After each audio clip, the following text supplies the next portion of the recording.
Alice Crosser es una investigadora de primer orden. La hemos tenido en varias ocasiones en este programa y en otros programas. Incluso hemos aprovechado su amplio conocimiento en temas muy específicos, y me da mucho gusto poderla saludar. ¿Cómo estás, Alice?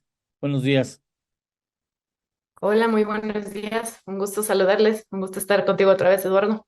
Gracias. Oye, a ver, tú participaste en un estudio, en un proceso de investigación interesante sobre las percepciones de inequidad y movilidad social en México, que tiene resultados muy interesantes. ¿Cuándo empezó a hacerse ese estudio? Llevamos un par de años haciendo ese estudio. Es un estudio que hacemos junto con colegas del Colegio de México, Raimundo Campos y Aurora Ramírez, y del CEI, del Centro de Estudios Espinosa Iglesias. Ahí está Roberto Vélez y Rodolfo de la Torre. Y lo que hicimos es hacer una encuesta nacional para preguntarles a la gente qué piensa de las desigualdades. ¿Por qué nos importa? Porque muchas veces lo que pensamos de las desigualdades condiciona qué estamos dispuestos a hacer para cambiar la Claro. situación, más que la situación real de la desigualdad, ¿no? Y lo que vemos es que sí, la gente en general sabe que hay mucha desigualdad, la estima bastante bien en promedio, pero cuando quitamos el promedio hay percepciones bastante distintas de las personas, ¿no? Hay algunas que piensan que vivimos en un país de perfecta igualdad, que No viven me en una digas. realidad un poco distinta de muchas otras personas que sí perciben que existe mucha desigualdad, ¿no? No me Eso de digas, entrada. Y hay este personas estudio, que, hay mexicanos o mexicanas que piensan que no, México no es un país desigual. No lo puedo creer. al parecer, sí los hay. Son relativamente pocos, son menos del 10%, pero sí los hay. ¿Y O sea, por lo que un número que de es significativo, ¿no? qué segmento regularmente son esas personas que piensan que México está, no tiene problemas ahí? No hay un segmento particular, según nuestros datos, es bastante Democrático. democrático, podríamos decir. Bueno, sí, porque, oye, quien no distinga desigualdad en México, pues tiene un problema de que no conoce su país, ¿eh? Pero bueno, ahora, Claramente. sí, sí, sí, ¿no? Y es un asunto importante porque no hay nada como distinguir el problema para poder iniciar en su solución, ¿no? Claramente, claramente. Y ahí déjame añadir porque dices que son un par de desubicados, pero a lo mejor hay que matizar eso porque la gran mayoría de nosotros está muy desubicada en temas de movilidad social, que es un concepto relacionado a la desigualdad, ¿no? La desigualdad es algo estático y la movilidad social es el cambio de la desigualdad, podríamos decir, a lo largo del tiempo. Es decir, mi posición puede cambiar en relación a cómo, donde estoy ahora o en relación a donde estaban mis papás en algún momento, ¿no? En Ujú. términos de estatus socioeconómicos, de educación, lo que quisiéramos ver. Lo que vimos en el estudio también es que las personas sobreestiman tremendamente, y ahí no estoy hablando de un 10%, sino de más del 60% de la población, que piensa que es relativamente fácil subir de una posición baja a una alta, cuando en realidad es muy, muy difícil en la actualidad. Sí saben los mexicanos que hay mucha persistencia en la pobreza y en la riqueza, pero piensan que es 10 veces más fácil subir a una posición de relativamente buena posición económica de lo que realmente es. Y ahí Qué no estamos barbaridad. hablando de minorías. Oye, porque tengo entendido no sé si incluso lo habíamos platicado contigo o con Rodolfo, no me acuerdo con quién, platicamos de que en México una persona que nace en un estrato social, digamos, favorecido o rico, digámoslo así de manera tan subjetiva, rico, difícilmente va a morir en otro estrato social. Y una persona que nace en un estrato social de pobreza, difícilmente podrá salir de ella en toda su vida. Exactamente, esa es la persistencia que estás describiendo. Y en números exactos, los estudios del Centro de Estudios Espinosa Iglesias muestran precisamente que de 100 mexicanos que nacen en el quintil más pobre o más bajo, solamente un poco menos de 3 suben al quintil más rico. Ahí no estamos hablando del 1%, estamos hablando del 20-25% más rico. Bueno, en este caso el 20%, pero en la parte alta, ¿no? Y lo mismo al revés, las personas que nacen en el 20% más rico, de ellas solo alrededor de 2 personas bajan al quintil más bajo. Pues, o sea, qué Y mala se suerte, porque, estima, en cambio, que son muchos, ¿no? Se estima que el 30% haría ese cambio. oye, ahora, ese es un importante, ¿no? Porque todos tienen una idea diferente de cómo pueden ellos mismos contribuir a que México sea una nación más equitativa, más igualitaria, ¿no? Sí, precisamente también preguntamos a las personas qué estarían dispuestos a hacer para que ya no existiera en el país ni la desigualdad ni la pobreza. Y lo que responden las personas es que si bien sí les importa la desigualdad, y a todos les importa, a todos les parece que deberíamos de vivir en un país más igual, em, resulta que no están dispuestos a pagar mucho de un ingreso hipotético que podrían contribuir, ¿no? Y ahí si hablamos en porcentajes, las personas en promedio dicen que estarían dispuestos a dar un 12% de su ingreso para que ya no existiera ni la desigualdad ni la pobreza. O sea, la pregunta concreta es para que todos tengan el mismo ingreso, ¿no? Entonces, una Ajá, situación bastante, podríamos decir, sí, democrática, como mencionaste, ¿no?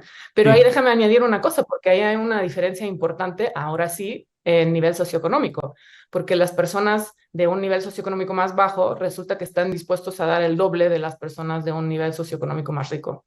No me digas. O sea, los pobres están, los pobres están dispuestos a ceder más para que México sea un país más con mayor equidad que los ricos. No solo Curioso. eso, sino también estarían dispuestos a dar más impuestos de lo que actualmente pagan, mientras que los ricos no están dispuestos a pagar los que deberían de pagar actualmente. Fíjate, qué importante es este estudio tomando en cuenta si alguien quisiera aplicar una reforma hacendaria distributiva, por decirlo así, como lo que tenía Díaz Fox, se va a enfrentar con este problema, ¿no? De que los pobres tienen más tolerancia a ceder más parte de su pobreza para que otros puedan, el asunto se vaya equilibrando, que los ricos van a ofrecer resistencia a tener que pagar más impuestos para que esto se corrija en el transcurso del tiempo. Así parece, podríamos pensar obviamente que las personas de los estratos socioeconómicos más bajos tienen más de ganar que no, cuando no haya pobreza y desigualdad, ¿no? Inmediatamente, digamos, personalmente están más afectados por la situación. Pero no solo es eso, no solo quieren que los otros paguen más, porque sí quisieran una tasa mucho más alta de impuestos para los más ricos. Pero no solo es eso, también cuando se les pregunta cuánto deberían de pagar las personas pobres, responden que debería ser por ahí del 14% de sus ingresos, cuando en la actualidad pagan alrededor del 8%, ¿no? Entonces, sí es un número significativamente más alto de lo que se paga actualmente. Ahí también Justo, podemos pensar que a lo mejor no saben cuánto pagan actualmente y piensan que sí, es más, ¿no? claro. Oye, esos resultados los sorprendieron a ustedes cuando empezaron a surgir los resultados finales. Sí, sí nos sorprendieron lo contundente que eran esos números, porque preguntamos, como te digo, una cosa sobre la percepción de justicia social. Esa es o justicia distributiva, si quieres. Esa es la pregunta sobre cuánto estarías dispuesto a dar para que ya no existiera ni pobreza ni desigualdad. Pero cuando hablamos de los impuestos, eso fue muy consistente con esa pregunta, ¿no? Hay una imagen de una justicia social donde los que más pueden pagan más impuestos, contribuyen más a la sociedad para que precisamente podríamos deshacernos del problema. Entonces es una perspectiva coherente donde hay un sistema impositivo o de redistribución progresista según las personas más pobres y según las personas más ricas no hay tanta redistribución porque como hay movilidad social, pues no hace falta cambiar o hacer tanto en el problema de la actualidad. Ahora, una vez que obtienen los resultados, ¿qué hacen con esos resultados, Alice? Pues estamos difundiéndolos para que las personas lo sepan, para que también puedan ajustar si es que haga falta sus percepciones a la realidad, porque no siempre, como vimos, coinciden las percepciones con la realidad, pero también queremos llamar la atención al hecho de que la desigualdad se percibe diferente según la situación de cada cual, ¿no? Porque preguntamos sobre cuál es el umbral que consideran las personas para la pobreza y la riqueza y resulta que es muy distinto para diferentes personas. En ese sentido, para las personas más pobres, la pobreza empieza en un umbral más bajo, es decir, no hace falta ser tan pobre para ser o tan rico para Pobre. ser pobre, mientras que la riqueza empieza en un umbral más bajo también. y para las personas más ricas es al revés, el umbral de pobreza y de riqueza empiezan más alto. Es decir, los ricos piensan que hay que ser más rico para ser rico. Entonces, si no tenemos esa definición en común o si tenemos discrepancias importantes en cómo no solo el nivel de desigualdad, pero cómo se ve la desigualdad a lo largo de la distribución, ahí también podemos pensar que las soluciones son distintas, ¿no? Y lo que estamos haciendo ahora es aumentar o seguir con estudios acerca de cómo podríamos convencer no solo a las personas, sino también a la política de aplicar precisamente un sistema de redistribución más progresista del que existe actualmente, porque eso al parecer es lo que quisiera la mayoría de las personas. Los resultados de este estudio son molida para, pues, por ejemplo, Hacienda, para el Congreso, para senadores y legisladores que intenten entrarle a este asunto, sin lugar a dudas. Y ¿han mostrado interés en acercarse a ustedes para tener detalles y explicación de los resultados finales? Todavía están a tiempo de mostrar su interés, porque además Sí. tenemos nuevos resultados muy interesantes por si fuera de su interés para añadirlos. Acabamos de terminar un estudio donde resulta que si la tasa de los ricos la subimos más, la tasa máxima para que del ingreso, ¿no? Sí.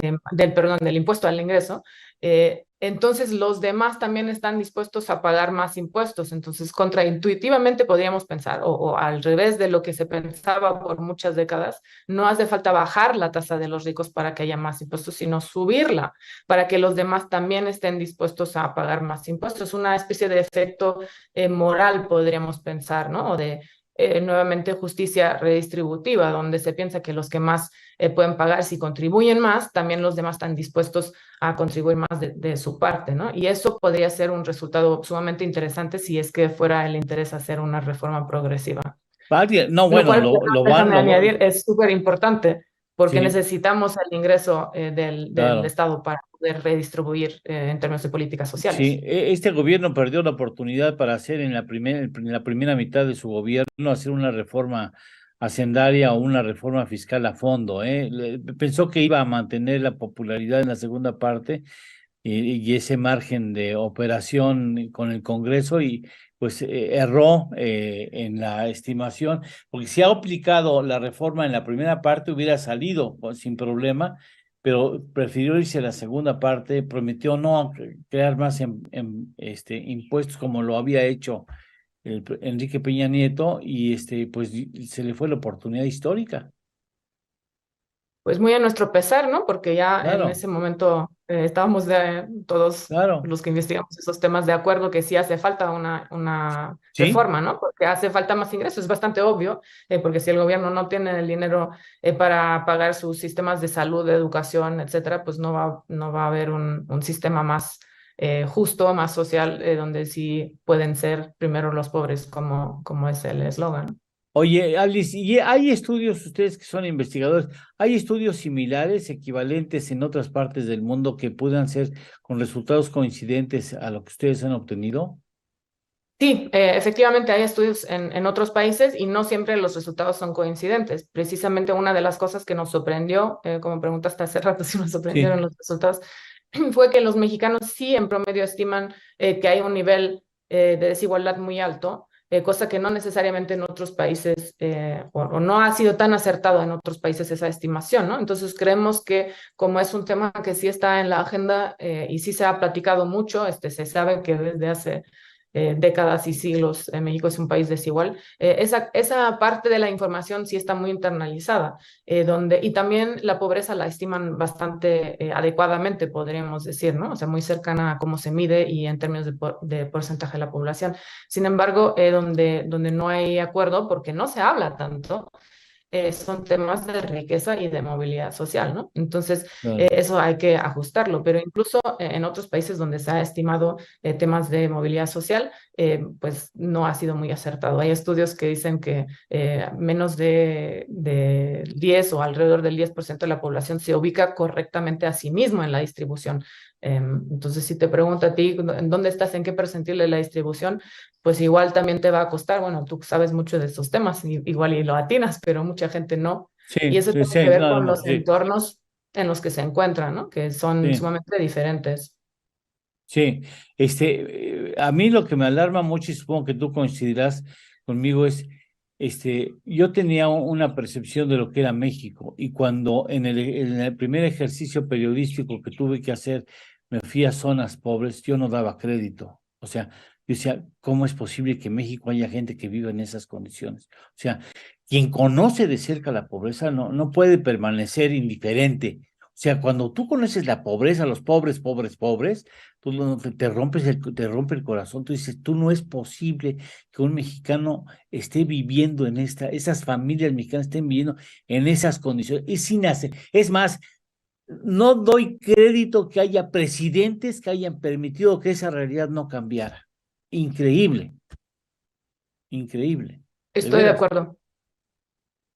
O sea, es desgarrador, o sea, es desgarrador ver a los mexicanos pobres, pobres, pobres. Uf, dirías, tú los pones en África y empatan, ¿eh? Úchale. Exactamente. Y los estudios, de hecho, dicen esto, ¿no? Que los pobres de México tienen niveles de pobreza parecido a los Sí, de Namibia, otros países africanos, y los ricos tienen niveles parecidos a los ricos de los ricos. países muy ricos, ¿no? Estados Unidos, etcétera. Entonces ahí la brecha es mucho más amplia que en otros países que también tienen desigualdad.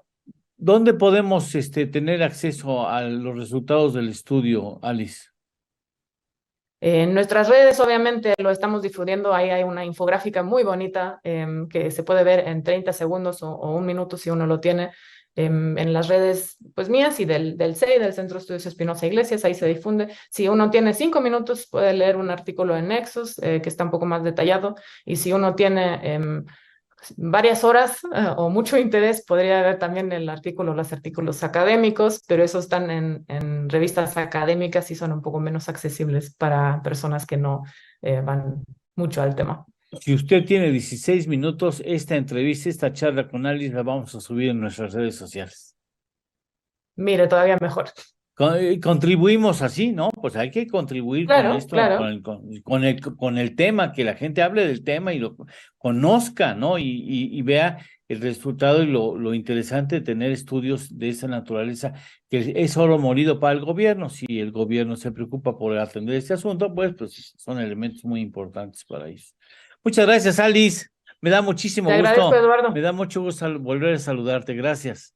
Igualmente, muchas gracias y gracias por Gracias. el interés. No, claro que sí, siempre, ¿eh? Siempre, ya sabes que siempre. Nosotros le entramos a estos temas con mucho gusto. A Este, la orden. gracias, gracias.